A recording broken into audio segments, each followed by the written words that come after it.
안녕하십니까. 건국대 병원 병리과 한혜승입니다. 병리과 소개를 시작하겠습니다. 크게 병리과에서 하는 일이 무엇인지, 병리의사의 역할, 그리고 우리 건국대 병원 병리과의 특성과 병리과의 미래에 대해 말씀드리겠습니다.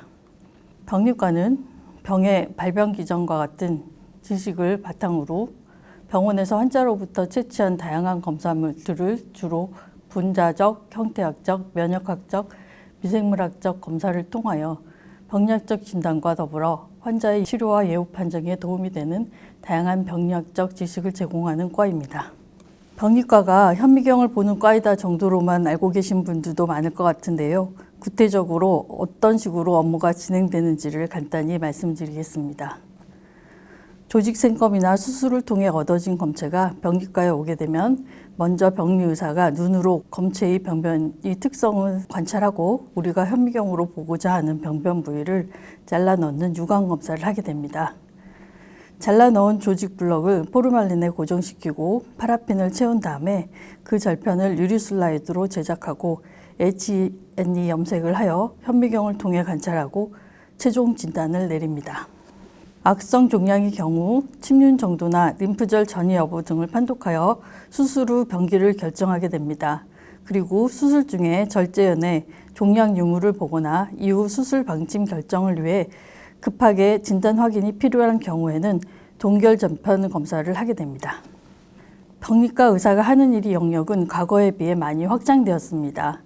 전통적으로 현미경으로 하는 진단도 하지만 NGS와 같이 조직에서 얻은 유전 정보를 가지고 돌연 변이가 있는지 밝혀내서 진단을 하고 표적 치료나 예후 판정을 하게 되는 분자병리 검사가 병리과에서 점점 중요한 영역이 되어가고 있습니다. 현재 개개인마다 맞춤 표적 치료를 위한 동반 진단에도 병리 검사 결과가 필수적인 역할을 하고 있습니다. 이와 같이 첨단 의료의 중심에 이미 병리과가 있다고 할 수 있습니다. 그리고 아직은 도입 단계이지만 디지털 병리도 빠르게 발전을 하고 있어서 이것이 보편화가 된다면 향후에는 재택근무의 가능성도 열려 있고 앞으로는 현미경을 보지 않고 모니터를 통해 판독하고 진단을 더 편하게 할 수 있는 다양한 디지털 병리 프로그램도 이용할 수 있을 것입니다. 병리과 의사에게 없는 것 3가지, 있는 것 3가지를 말씀드리겠습니다. 병리과는 응급이나 당직 근무가 없습니다. 휴일 근무도 없습니다. 실질적인 정년이 없습니다. 눈만 있으면 은퇴 후에도 본인이 원할 때까지 일을 할 수 있습니다. 환자를 보지 않습니다. 이것이 단점으로 여겨질 수도 있지만 대면 진료로부터 오는 스트레스가 전혀 없다는 점은 큰 장점이고 사회적으로도 시간이 지날수록 이러한 장점이 더 부각되고 있습니다. 병리과에 있는 것 3가지, 칼퇴, 당직이 없기 때문에 본인 업무가 끝나면 퇴근할 수 있습니다. 휴가는 원하는 때 다 쓸 수 있습니다. 탄력 근무가 가능합니다.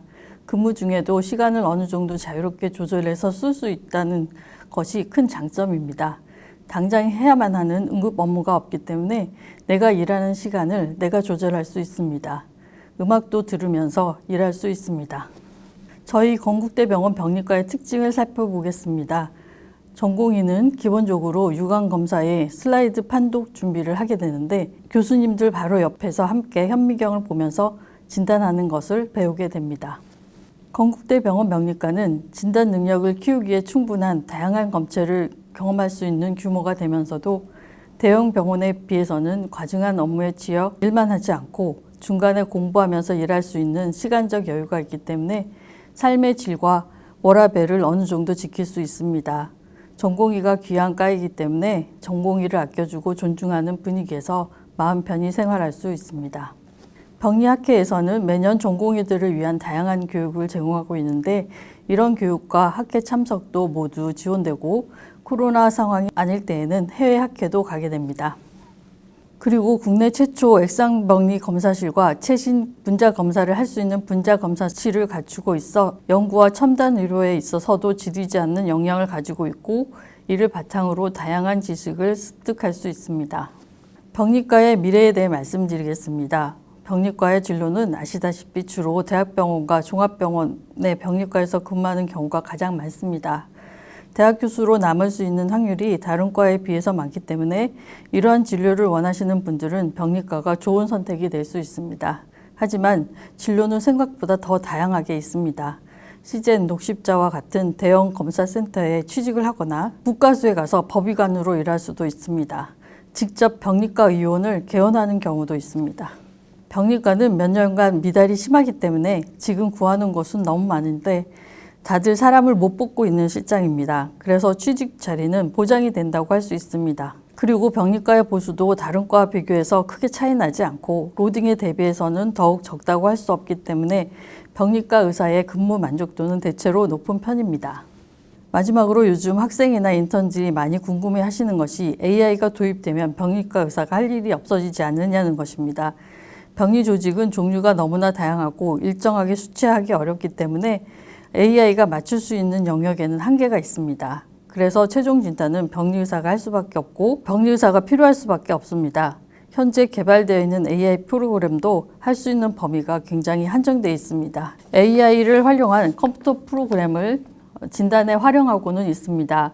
예를 들어 예전에는 어쩔 수 없이 일일이 병리의사가 눈으로 개수를 세워야 했던 검사들은 프로그램을 이용하면 컴퓨터가 간단히 세워주는 것과 같은 부분입니다.